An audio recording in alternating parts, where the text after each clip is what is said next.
From the 11 Alive studios, this is The Georgia Vote with Faith Jesse and Zach Merchant. Well, good Sunday morning. Welcome in Georgia politics. March Madness means a special election in the 14th Congressional District in just 9 days. That's right. And the month of March also means qualifying for the primary election in Georgia, which is only 2.5 months away on May 19th. Well, tomorrow, State Representative Rue Roman, a Democrat from Gwinnett County, says that she will be at the state capitol to qualify for a state Senate seat. Last week, she dropped out of the race for governor, pointing to fundraising challenges and an influx of what she described as dark money aiding her competition. Roman says that she's built a coalition hoping it will help her Senate bid. Our campaign was funded by teachers and students and cashiers and nurses. There is a deep need for something like this, so we are not stopping. That infrastructure that we've built in just 5 months, we are actually going to figure out ways to keep mobilizing it to support state House and state Senate races around the state. Meanwhile, on the Republican side, the latest development involves a legal ruling. A little more than a week ago, a federal judge granted a temporary restraining order barring Lieutenant Governor Burt Jones from using money from a special fundraising account in his ongoing GOP primary campaign. The order came after Rick Jackson, the newest candidate in the Republican primary, sued in federal court to block Jones's access to his leadership committee. Leadership committees are unique fundraising vehicles under Georgia law, allowing politicians to raise unlimited funds, but it's only available to a few specified lawmakers. Jones, as lieutenant governor, was one of them, while his Republican rivals in the governor's race were not. It's not the end of the story, though. We can expect litigation over this fundraising tool to continue as the candidates enter the home stretch of the campaign ahead of the May primary. Well, from the governor's race to the Senate race here in Georgia, this week, Congressman Mike Collins, running in the Republican primary, he spoke to the Atlanta Young Republicans during a campaign event at Park Bench at the Battery. Well, during this Q&A session, he discussed some of his policy plans, including his opposition to H-1B visas and heavy banking regulations. He also voiced support for stricter immigration policies nationwide. Well, at this event, I asked him about the transparency between DHS and the residents of Social Circle, Georgia, the location of a warehouse purchased by DHS to be used as an immigration facility. What can you say right now to make sure that the people of Social Circle know that you will be delivering all of that news that you're talking to DHS? Well, it's important that we communicate with them in a timely manner. You know, I'm a firm believer in communication. I think that's, in my opinion, a lot of times networking and talking to people is just as important as anything that you'll ever do physically. But, you know, DHS has even offered to come down and hold a conference. When will they do that? Well, the government's shut down right now, so you need to get a hold of John Ossoff and tell him to help open this government back up because, you know, DHS is what's shut down. So the only way they can communicate is by phones right now. But they are still in contact and they're still working through the issues to try to resolve this. The concerns that the local people have. Right, the infrastructure. Yeah.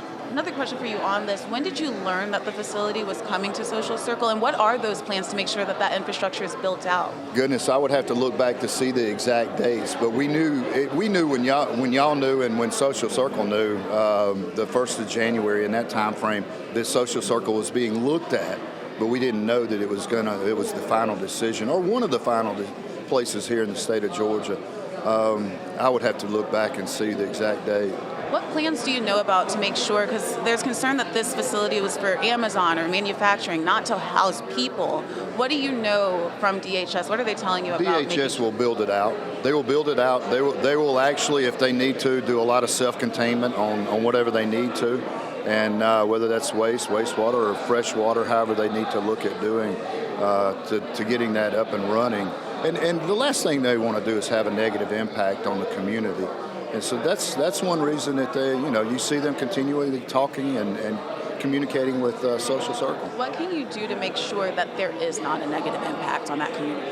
Well, you just continuously talk and make sure that they understand. If there's the last thing you want to do is give people an answer, and if they don't understand it, then to walk away from it. You need to make sure that you're all on the same page. It doesn't matter how often you communicate or how many times you communicate. But at the end of the day, they all need to know exactly what's going on, how the structure is set up, and the process. If things don't go the way the city leaders and residents want it to go, are you prepared to walk away? Well, I don't know what I would walk away from. I mean, this is a DHS decision. This is not a congressional decision. You know, they've purchased the piece of property and the building already. So it's happening. Well, it's happening, but we want to make sure that everything that they have had concern. I don't think anybody doesn't want to get these illegals out of our country. They do. They understand that, and they've communicated that with me. They just want to make sure that they're not negatively impacted through infrastructure or resources that they may not be able to provide. So Congressman Collins is one of 3 prominent Republicans in this primary for U.S. Senate. Congressman Buddy Carter and Derek Dooley also in the mix here. They all want to unseat Democratic Senator Jon Ossoff in November. Senator Ossoff will officially qualify for this race on Monday. President Donald Trump has yet to endorse a candidate in that Senate race. His most high-profile event this week was his State of the Union address to a joint session of Congress. Members of Congress and my fellow Americans, our nation is back. Bigger, better, richer, and stronger than ever before. So that was part of the president's speech Tuesday night, where he made his case to the nation. In a live interview Wednesday on 11 Alive Plus, Charlie Bailey, the leader of Georgia's Democratic Party, responded. The president at one point argued that Democrats were to blame for affordability issues, saying, quote, "You caused that problem." What do you say in response to that? I mean, he's an old fool. I mean, that's what I say. He's president of the United States. He's the one that passed a big billionaire bill that gave, billionaires $1 million a year in tax breaks, $1 million a year in tax breaks for the next 10 years, cut $540 million out of our rural health care system, causing labor and delivery units to close and ICU units across the state think about closing. It's him. If Georgia Democrats take control, what is your plan to solve the issue of affordability and make things more affordable for all the people who call Georgia home? Well, Georgia Democrats have a lot of ideas. One, it starts with a tax code that rewards work and not wealth. For far too long, both in D.C. with the big billionaire tax cut and here in Georgia, you've had a tax system that rewards billionaires and big corporations. It rewards people like Burt Jones and his daddy and Rick Jackson. They're doing just fine. But the working people of the state have been taken on the chin for 23 years that Republicans have been in office. And how do you propose that the question of undocumented immigration be addressed? Specifically, how should it be addressed? Well, the way that bipartisan groups of folks have tried to do it over the years, a comprehensive immigration reform. We had 2 times in the past, 20 years where that was on the table, and it was right-wing Republicans that killed it in the U.S. House each time. We got to have a secure border, and Georgia Democrats support that, but we need comprehensive immigration reform, so that folks that are working in this country, that are contributing to society, can be put on a path to citizenship. Now, I'm not going to take a backseat to anybody. I was a gang prosecutor. I've prosecuted some of the most dangerous people in the state of Georgia. And if you're a violent criminal, whether you are a citizen or not, you need to go to prison. But what Donald Trump and these Republicans are doing now is targeting hardworking people, family folks, citizens, and those that are trying to get documentation. That is just part of our conversation. You can watch the full interview streaming right now on 11 Alive Plus. Oh, man, we have so much to talk about this week. So let's get into our political roundtable. Today, we have Spiro Amburn, Senior Vice President at McGuire Woods Consulting. He previously served as Chief of Staff for Republican Georgia House Speakers John Burns and David Wallstedt. Democratic strategist Fred Hicks, the founder and president of the Hicks Evaluation Group, which has worked with hundreds of political campaigns for nearly 20 years. And Donnell Suggs, Editor-in-Chief at The Atlanta Voice. He's written for, among others, The Atlanta Business Chronicle, Atlanta Atlanta Magazine, and ESPN's The Undefeated, all returning panelists after a hiatus. Man, we got a lot to talk about. Welcome back, guys. It is good to have you back. Right. Okay, let's start with the State of the Union.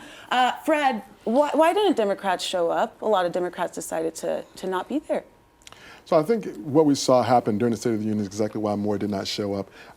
The president was not, we don't believe, was a good faith actor, and he was trying to find a made-for-TV moment to shift the narrative, the national narrative that is not in favor of Republicans. And we saw that when he got around to the immigration issue. And so I think for many Democrats decided just not to show up for that. Many others were there. Spiro, I want to bring you in now. From a Republican's perspective, did the president accomplish what he needed to in that address to the nation on Tuesday? I think so. I mean, I think the president took the opportunity, as he often likes to do, to present America as strong and moving in the right direction, and contrast it with the previous administration, where we had high inflation, border issues, and increasing domestic crime and instability. So I think he contrasted it again and pointed to indicators like inflation being down, the price of eggs being down, and so forth. So I think he did his job. Danielle, bringing things back to Georgia, of course, people here in Georgia looking at that speech. I talked to Zach before this.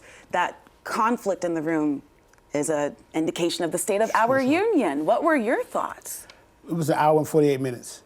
And I might be the only American that watched it twice, just to make sure I saw what I saw.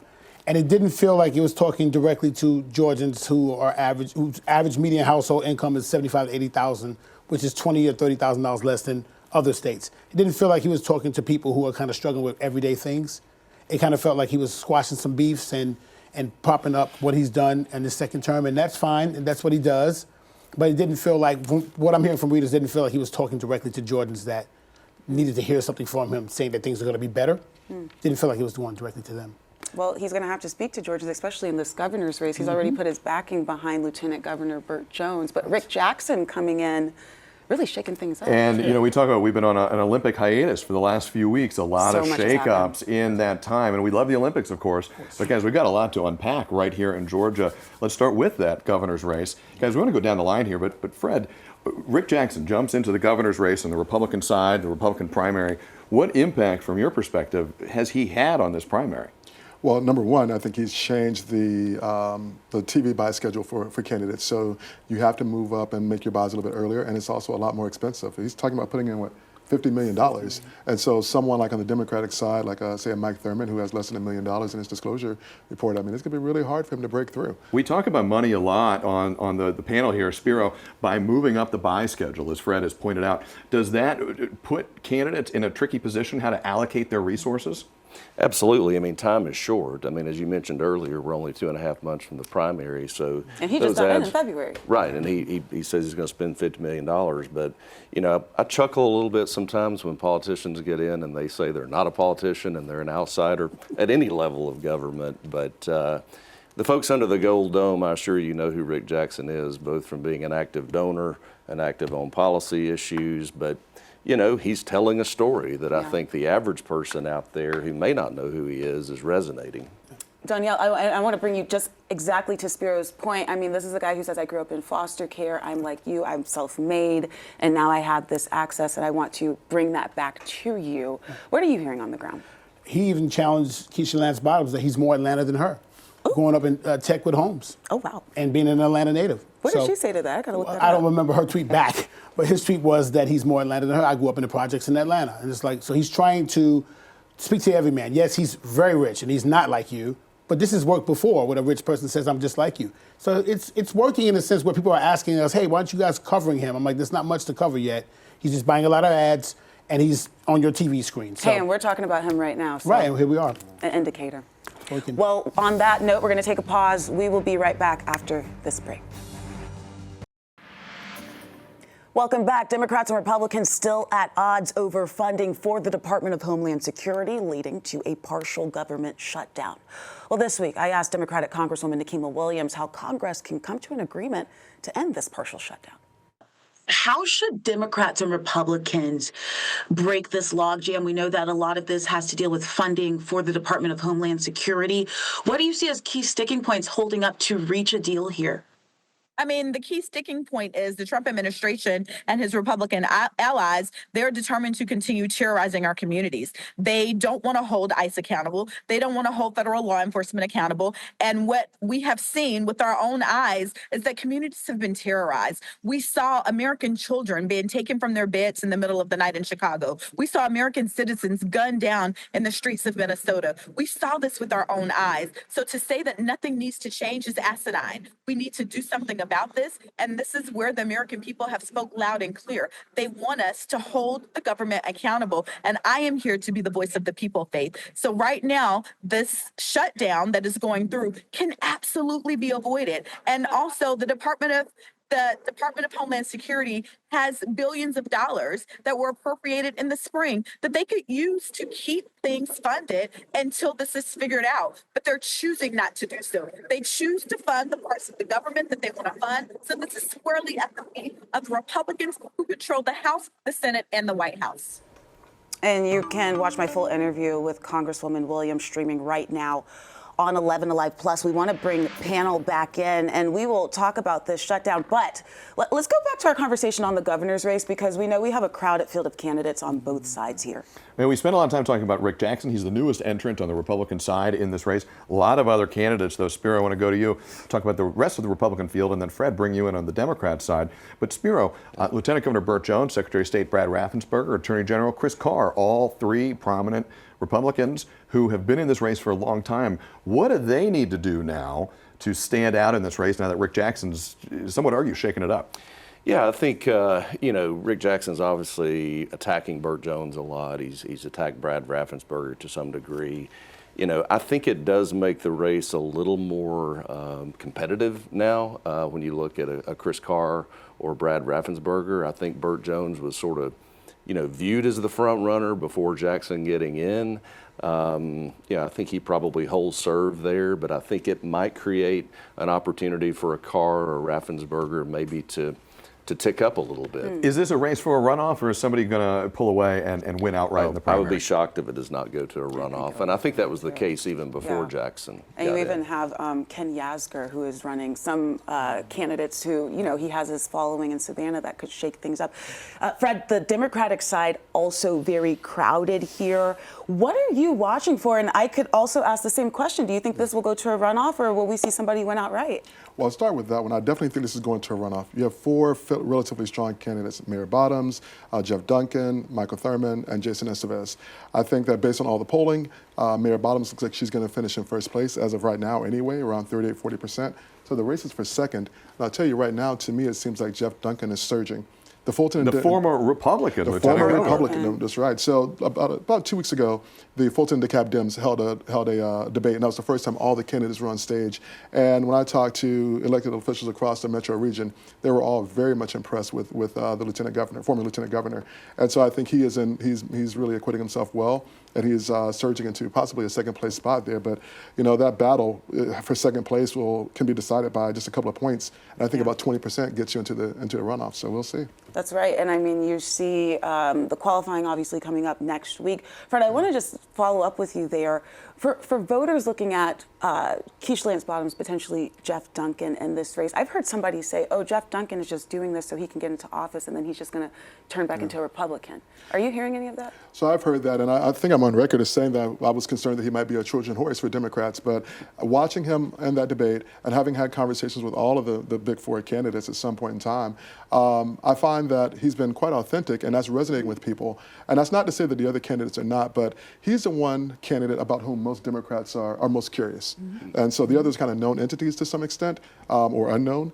But people are curious about him, and he is really sticking to his points and doing well there. Some people think that he could also win statewide. Yeah. Donnell, you talk to voters all the time in your reporting. Are you hearing similar themes as Fred is pointing to? Piggyback on what Fred said, in the back of the room, sometimes I'm just talking to voters. Which is a great place to be as a reporter, because you really can hear the unvarnished in there. Right, Yeah. I can get out of the spotlight, get in the back of the room. A lot of folks say, I didn't know his story, or I heard pieces of his story, and the more they hear it, the more they say, okay, maybe this is someone I should follow. When before you wouldn't have gone with him because he was a former Republican. They keep on allowing him to tell the story over and over again. They challenge him on being a Republican. He gets to tell the story again about how his heart changed. And I've been in the back of rooms, like I was in Chamblee, where people say, oh, well, that seems realistic to me. And potentially resonating with other people. It is. Yeah, if I could add 5 just seconds. One quick One point. sentence. You go back to look at other races, whoever sneaks into that runoff on either side, watch out for that person. That was a worthwhile sentence. I'm glad we got that in. Right. We are out of time, guys. Thank you. We will be right back with much more of the Georgia Vote in moments. Well, the world's busiest airport now has a new boss. 9 months ago, Atlanta Mayor Andre Dickens tapped Ricky Smith as general manager of Hartsfield-Jackson International Airport. He says his focus is on the people of Atlanta, technology investment, and expansion. That's right. Well, in September, the airport forfeited more than $37 million in FAA funding after city leaders declined to sign updated federal language tied to diversity policy changes under the Trump administration. Well, this week I asked him how the airport is navigating that fallout. We just completed the largest bond issuance in the history of the city, of over $1 billion bond issuance. You don't do that unless you're healthy, right? And so that demonstrates our ability based on our revenue sources to fund and source important capital projects. So what I'm hearing is that the millions of dollars, I believe it was around $37 to $40 million that could have been lost, that could have been extra, I guess, on top of whatever you all have now, you're going to be okay with that, without that? I mean, we have a new federal fiscal year coming up now. We've already put in an application for more federal funds. We're very optimistic that we're going to get those federal funds. It's going to be $100+ million. And so, yes, in terms of federal funding, we're going to be okay. Yeah, we also talked about investment and preparation for the 2026 FIFA World Cup. You can catch our full interview on 11 Alive Plus and 11alive.com. We will be back with this week's Voice of the Voter. That's coming up next.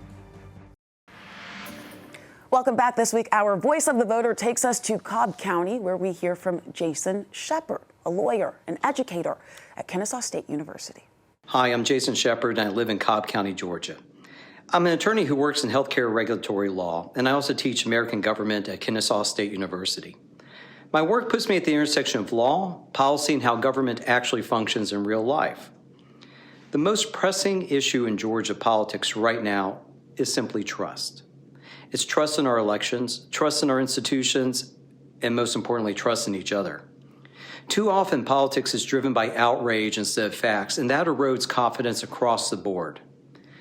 In my daily life, I am most concerned about polarization and how we've lost the ability to disagree without assuming bad faith or attacking each other's motives. And that's not healthy in a representative democracy like ours.